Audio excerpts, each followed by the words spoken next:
It's 2023 and this year could be one of the biggest years for FNaF. But why, you may ask? Well, this may not come as a surprise, but we sure did get a lot of FNaF news last year. And in this video I will cover what's next for FNaF in 2023. Also, if you do end up enjoying this video, then please be sure to click the subscribe button as well as give that like button a little pat.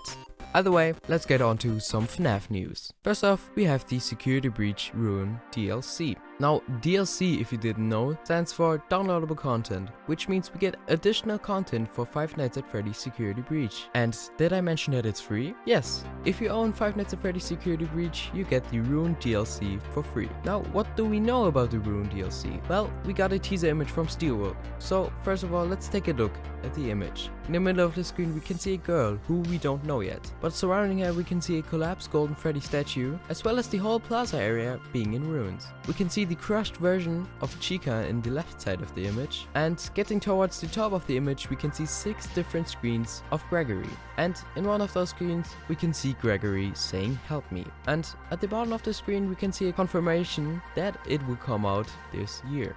And with this image come 2 theories on what the DLC could be about, that I'll read to you now. The first one is the post-Gregory theory. In this one, the Ruin DLC occurs after what we see happening in the main game, presumably after the real/Afton ending. So it seems like when Gregory says "help me," it can mean 2 different things. Either "help me, I'm trapped in the Pizzaplex," or "help me, I need help with finishing it all." Now, we can assume that we'll play as the girl seen in the image, but we don't necessarily know her relationship with Gregory. She could be his sister, a friend, or even somebody that Gregory doesn't even know. Now, the second theory is the official end to the Afton saga by the one and only Matthew Patrick. Now, this theory is all about color. First, we got the title itself. No, not the Security Breach main game logo, but the Ruin title itself being colored purple. And we know that purple always means Afton. I mean, look at William Afton, he's purple. Which means we'll most likely see Afton again,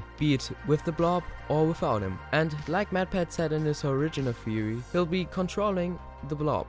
But what do we use to defeat the blob? Well, this is where the girl comes in. The only color that she has is on her shoes, being pink and red, the same color as Elizabeth's top. She also has pale hair, but Elizabeth is dead, so it can't be her. Or can it? She only has a black and white color palette, but it isn't there to hide her identity, but to show that she is a memory of some sort. Now, this theory goes even more in depth, so I highly suggest you watch a full video on the Game Theorists channel. But before you click off, I am not done with the video just yet, because next up we have the Fazbear Fanverse Initiative games. Let's start with the first out of 4 games, FNaF Plus by FNaF. Quick spoiler by the way, we don't have any release dates of the games just yet, but we can assume when they come out. Either way, if you didn't know, on Dawko's awesome charity stream we got a little troll game showing a menu and the help wanted newspaper, but it has been confirmed that the menu is fake. Also on yet another stream, this time by FNaF, the creator himself, we got some cool looking posters, not just showing us the animatronics, but also a company called Frederick's Tools and Timepieces, and one called Lumber Bites, referencing the Scott classic Chipper & Sons Lumberco game. Also since August, if you didn't forget, we have the official FNaF Plus Steam page, where I highly recommend you put this game on your wishlist.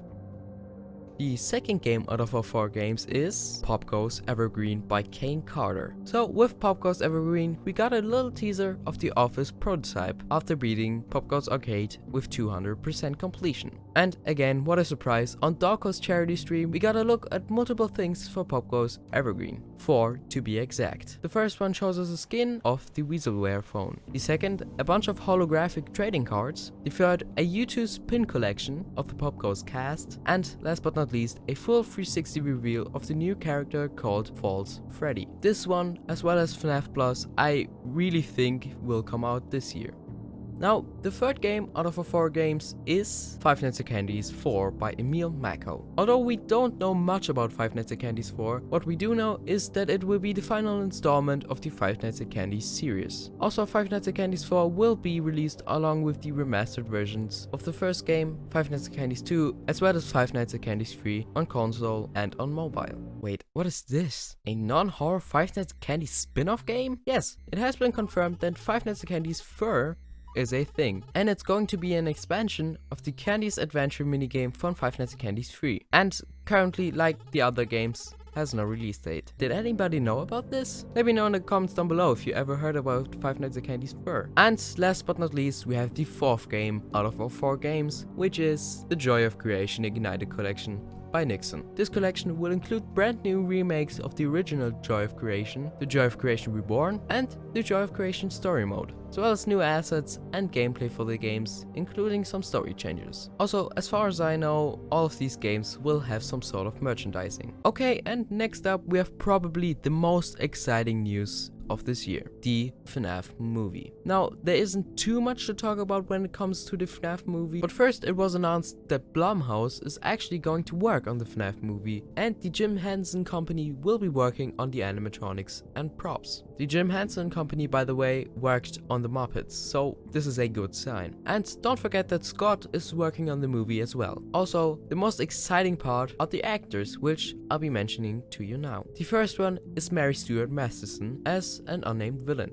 The second is Piper Rubio as Mike's younger sister called Abby. The third is Matthew Lillard as William Afton. And last but not least, we have Josh Hutcherson as Mike Schmidt. And the FNaF movie is going to be filmed next month, aka in February of 2023. Which means we may get the FNaF movie either in late 2023, early 2024, or worst case scenario, late 2024. So now we only have 2 relatively small news for FNaF in 2023. Those being the books and some cool looking FNaF fan games. Let's start with the books. Now, the problem with the books is I can't really predict how many books will come out, but I just mentioned the ones we know. So the Tales from the Pizzaplex will get at least 3 more books this year. So with those 3, the Tales from the Pizzaplex series will contain at least 7 books. But I personally think that there are maybe 3 more books coming out, so it will round up to around 10 books at the end of this year. But don't take my word on it. Okay, and last but not least, we have the FNaF fan games that'll come out this year. Aside the as mentioned FNaF Fanverse initiative games, we also have some awesome looking FNaF fan games, such as the Juniors DLC, FNaF Welcome to Freddy's, Shadows Awaken, and the Return to Bloody Nights, just to name a few. I won't really go into them because this isn't really what the video is about. But if you are still interested about FNaF fan games, then I highly suggest you watch my latest video on the best FNaF fan games of 2022. But before you click off, I want to thank you so much for sticking around till the end of this video. And as mentioned at the start of the video, if you did end up enjoying this video, then please be sure to click that subscribe button, as well as give that like button a little pat, so you won't miss my next video coming out next Friday.